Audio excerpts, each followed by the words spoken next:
Au nom du Père et du Fils et du Saint-Esprit, ainsi soit-il. Bien chers fidèles, dans ce deuxième dimanche du Carême, Saint Paul, dans l'Épître aux Thessaloniciens, nous rappelle le grave devoir de ne pas vivre comme les païens, qui sont poussés par la concupiscence et qui, à la fin aussi, sont des serviteurs de la concupiscence et qui vivent dans la fornication et qui vivent aussi dans le mensonge et dans le mensonge qui se traduit ensuite dans la vie de tous les jours, dans la vie des affaires, par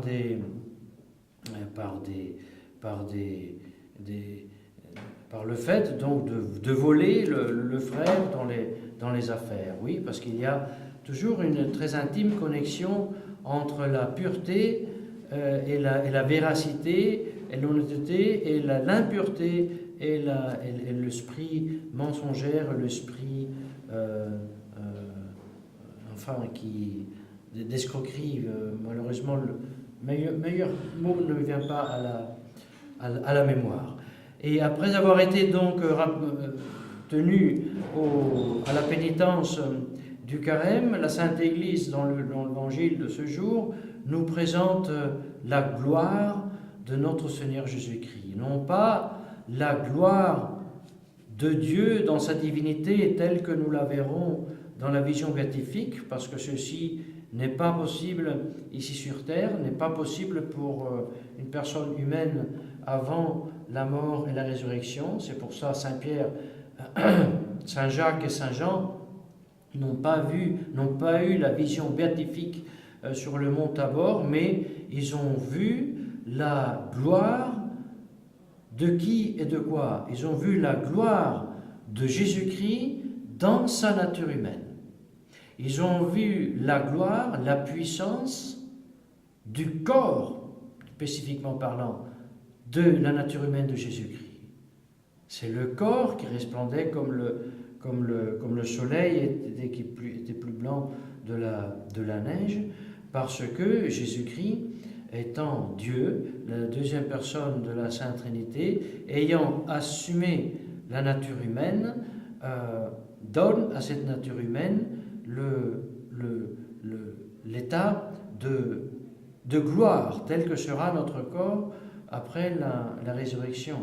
Et n'oublions pas que cet état de gloire, cet état de éblouissante clarté, plus clair du soleil et plus blanc de la neige, pour le corps de notre Seigneur Jésus-Christ, c'était l'état normal.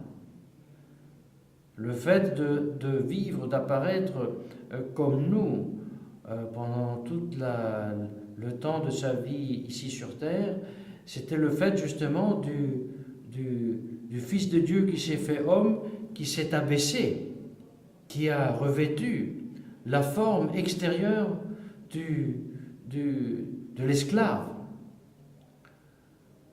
Hormis le péché, sans le péché, il a pris la forme extérieure du pécheur tel qu'il vit après le péché originel, sauf et hormis le péché. Mais il sentait le froid, il sentait le chaud, il avait faim, il pouvait souffrir, il pouvait devenir triste.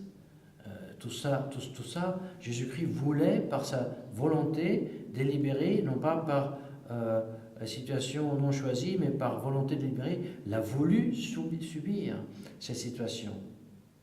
Et c'est avec cet abaissement de soi-même qu'il est allé ensuite aussi payer le prix, le prix du péché. Il est allé subir la punition du péché par la mort sur la croix, pour être ensuite béni de la résurrection. Comme ça, il était le premier à vraiment expier le péché et le premier en être ensuite recevoir le prix de cette expiation par la glorieuse résurrection. Et tout cela, le même et unique Jésus-Christ. Tout cela, l'unique deuxième personne de la Sainte Trinité qui réellement avait assumé la nature humaine. Et en disant cela, et en ayant Jésus-Christ comme non seulement comme exemple, mais comme vrai, comme vrai modèle, mais votre modèle efficace, dans le sens que c'est lui-même, en nous envoyant son esprit, qui nous communique à travers la grâce sanctifiante qu'il nous donne au baptême et qui nous maintient par la prière et les sacrements, qui opèrent en nous aussi cette mort au péché et cette résurrection à la vie surnaturelle. Eh bien, ce Jésus-Christ est un et seul. Il n'y en a pas plusieurs.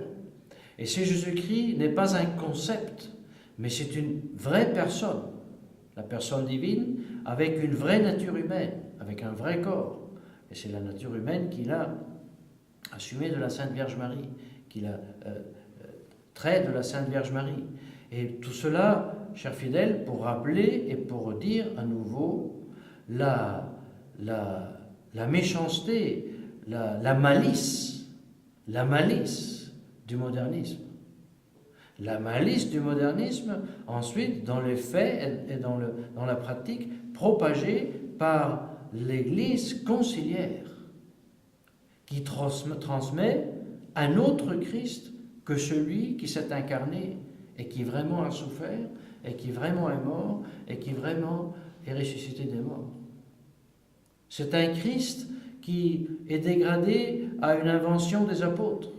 Un Christ qui est coupé en deux, on en fait un Christ de l'histoire, une personne humaine comme toutes les autres, et un Christ de la foi, fruit des élucubrations des apôtres.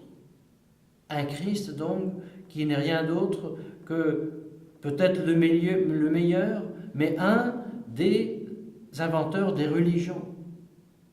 Tellement un des autres que l'Église conciliaire se voit contrainte d'inviter toutes les religions à prier pour la paix dans le monde. Parce qu'elle ne croit pas à la divine puissance de l'humanité de notre Seigneur Jésus-Christ. Et puisqu'elle ne croit plus en cette divine puissance de son humanité, elle ne recourt pas à Jésus-Christ en tant qu'homme, aussi pour le bien et le salut de la société civile. Et pour cette raison, la royauté de notre Seigneur Jésus-Christ est par les faits et par la doctrine nouvelle du Concile Vatican II niée. Et il est facile de déduire et de comprendre que cette erreur, cette hérésie, ce modernisme dont vous savez bien, Saint Pédis dit que c'est l'égout collecteur de toutes les hérésies, est plus malicieuse que non la haine ouverte qui était manifestée envers Jésus-Christ par ceux qui l'ont mis à mort, et par exemple par les idéologies ouvertement en haine à Jésus-Christ. Par exemple, les communistes qui torturaient à mort les chrétiens dans les cachots, au cardinal Mindszenty. L'Église conciliaire, avec son modernisme, avec sa praxis, est d'autant plus malicieuse qu'elle nie et haït Jésus-Christ en ayant le nom de Jésus-Christ et les saintes réalités, en ce qui concerne les mots qui les signifient tout le temps dans la bouche. L'Église, le Christ, l'amour, l'Esprit Saint, la solidarité. Ensuite, on glisse et on mélange ces choses-là, bien sûr, avec la terminologie maçonnique.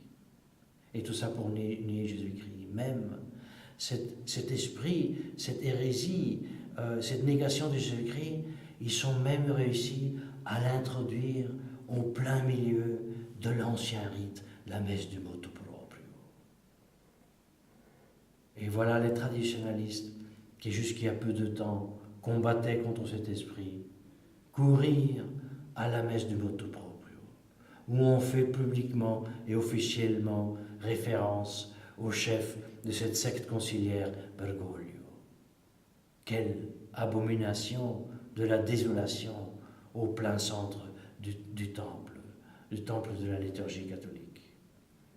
Ah, nous devons rejeter vraiment avec toutes les fibres de notre énergie cette nouvelle hérésie qui nie justement Jésus-Christ tel qu'il s'est manifesté aux apôtres sur le mont Tabor.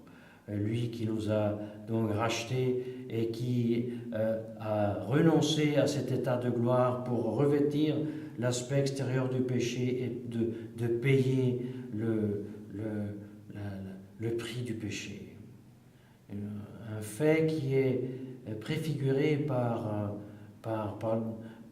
Jacob qui se présente au père Isaac avec les vêtements du frère Ésaü. Jacob qui était doux, qui n'était pas poileux et qui était pacifique, qui se présente à son père avec une peau de bête plein de poils pour apparaître comme le sauvage, le concupiscent Ésaü, pour, oui, recevoir la bénédiction d'Isaac, c'est certain.